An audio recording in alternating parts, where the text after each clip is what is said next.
15 साल की सारिका जो छुट्टियां मनाने के लिए अपने गांव दादा दादी के घर घूमने जाती है।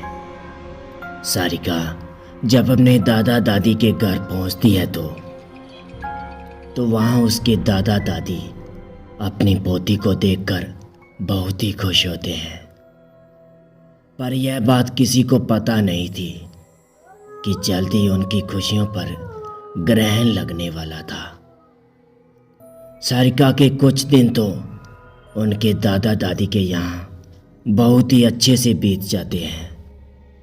पर एक दिन जब सारिका अपनी सहेलियों के साथ बगीचे में खेलने के लिए जाती है कि तभी सारिका की नज़र एक आम के पेड़ पर पड़ती है और उसके बाद वह अपनी सहेलियों से कहती है कि चलो ना आम तोड़ते हैं। तो सारिका डेले से आम को तोड़ने की कोशिश कर रही थी और उसका डेला आम पर भी लग जाता है, जिससे एक आम नीचे गिरते हुए थोड़ी दूर मिट्टी में दबे हुए एक पोटली के पास चला जाता है। सारिका जब आम को लेने के लिए वहां जाती है तो उसकी नज़र एक पोटली पर पड़ती है। तो वह आम को उठाते हुए सोचती है कि यह क्या है। यह सोचकर वह पोटली को बाहर निकाल लेती है और पोटली को खोलकर देखती है तो उसे उसमें कंगन मिलते हैं जो बहुत ही पुराने दिख रहे थे। सारिका को कुछ पता नहीं था कि यह कंगन उसकी जिंदगी के सबसे भयानक हिस्सा बनने वाले हैं। वह कंगन उसे अपनी ओर आकर्षित कर लेते हैं, जिसकी वजह से वह कंगन अपने घर ले जाती है। घर आकर वह सारी बातें अपनी दादी को बताती है और वह कंगन भी दिखाती है। और फिर दादी ने सारिका से जो कहा वह सुनकर सारिका डर से कांपने लगती है। सारिका के पैरों के नीचे से जमीन खिसक जाती है।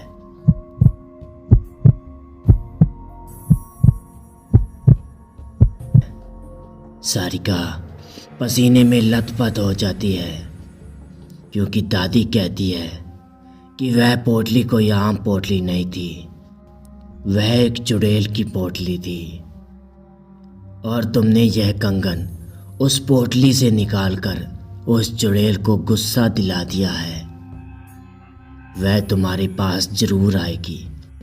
सारिका डरते हुए दादी से बोलती है कि मैं समझी नहीं दादी, वह कौन है और मेरे पास कैसे आएगी।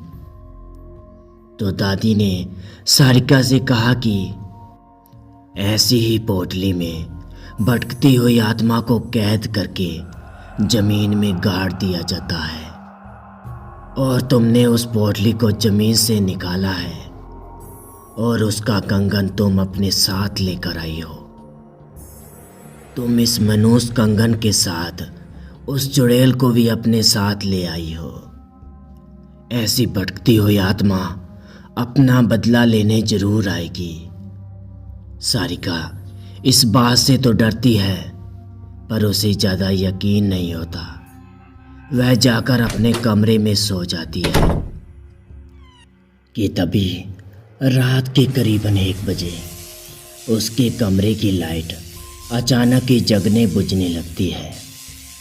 सारिका की नींद खुलती है तो वह देखती है कि लाइट नहीं है और वह अपने बिस्तर के बगल में रखे हुए टेबल पर पानी पीने के लिए जैसे ही पीछे मुड़ती है तो वह देखती है कि टेबल के पीछे कोने में कोई औरत बैठी है जिसकी आंखें एकदम लाल है। और सारिका 1 मिनट तक उसे देखी जा रही थी। सारिका चिल्लाते हुए अपनी दादी के पास जाती है पर उसे दादी अपने कमरे में कहीं नजर नहीं आती कि तभी सारिका दादी को खोजने के लिए बरामदे में जाती है तो उसको दादी जमीन पर गिरी हुई मिलती है। वह सोचती है कि उस चुड़ैल ने दादी को भी मार डाला है और फिर सारिका अपने दादा को खोजने लगती है, पर उसके दादा उसे कहीं नजर नहीं आते। जब पूरे घर में सारिका खुद को अकेला पाती है तो वह डर के मारे बेहोश हो जाती है और सुबह उसकी आंख खुलती है तो उसे अपने दादा दादी सामने बैठे दिखाई देते हैं। तो वह अपने दादा दादी को सारी बात बताती है। यह बात सुनकर दादी सारिका से कहती है कि हम दोनों तो अपने कमरे में ही थे। लेकिन जब सारिका यह बात सुनती है तो वह और भी ज़्यादा डर जाती है कि तभी दादी उससे कहती है कि तुम डरो मत, मैं सब कुछ समझ गई हूँ। उन्होंने कहा कि यह सब उस चुड़ैल ने किया है। तो दादी ने उससे कहा कि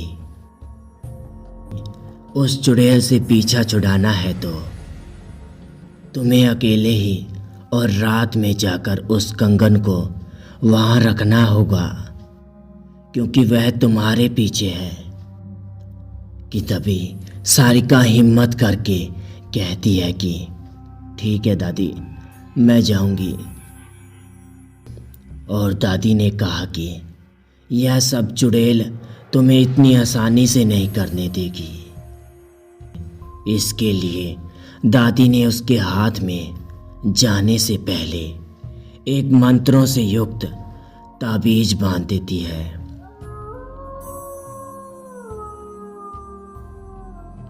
जब सारिका रात होने के बाद अकेले उस बगीचे की तरफ निकलती है तो कि थोड़ी देर के बाद उसे किसी के रोने की आवाज़ सुनाई देती है।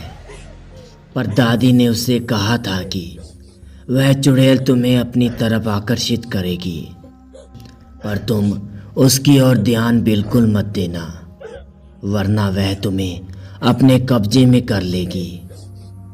अगर एक बार उसने तुम्हें अपने कब्जे में कर लिया तो फिर कोई भी कुछ भी नहीं कर पाएगा।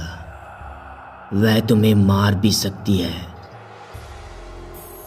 सारिका इस बात को ध्यान में रखते हुए ईयरफोन लगा लेती है और गाना सुनते हुए चलने लगती है कि तभी कुछ दूर जाने पर उसका मोबाइल काम करना बंद कर देता है। लेकिन फिर भी वह चलती रहती है और उस पोटली के पास पहुंच जाती है कि तभी उसे महसूस होता है कि कोई उसके पीछे खड़ा है। पर दादी ने जो कहा था कि उसकी तरफ ध्यान बिल्कुल मत देना, तो वह वैसा ही करती है और डर की वजह से वह पसीने में लथपथ हो जाती है। लेकिन फिर भी वह हिम्मत करके उस पोटली को खोलकर उसमें कंगन रखती है और ज़मीन में गाड़ देती है और आंख बंद करके बहुत तेज़ी से वहाँ से भागने लगती है और सीधे अपने घर आकर ही रुकती है। सारिका का चुड़ैल से तो पीछा छूट जाता है, पर वह इतनी ज़्यादा डर जाती है कि उसे कुछ भी समझ में नहीं आता। घर आकर उसके अंदर इतनी हिम्मत तक नहीं रहती कि वह अपने दादा दादी से कुछ बोल भी पाए। उसके दादा दादी उससे पूछने की कोशिश करते हैं, लेकिन वह कुछ भी बोल नहीं पाती और बहुत ही घबरा जाती है। यह सब देखकर उसके दादा दादी दूसरे दिन ही वापिस शहर उसके मम्मी पापा के पास ले जाते हैं।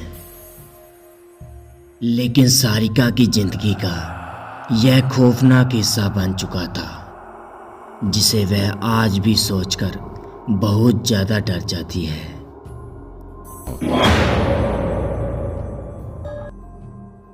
तो दोस्तों, आज के लिए बस इतना ही। अगर आपको यह कहानी पसंद आई तो हमारे चैनल को सब्सक्राइब कर लें और बेल आइकन को भी दबा दें, जिससे कि हमारी नई वीडियो की नोटिफिकेशन आप तक पहुंचते रहें। तो मिलते हैं आगे ऐसी ही रोमांचिक भरी कहानी में। तब तक के लिए good bye and take care.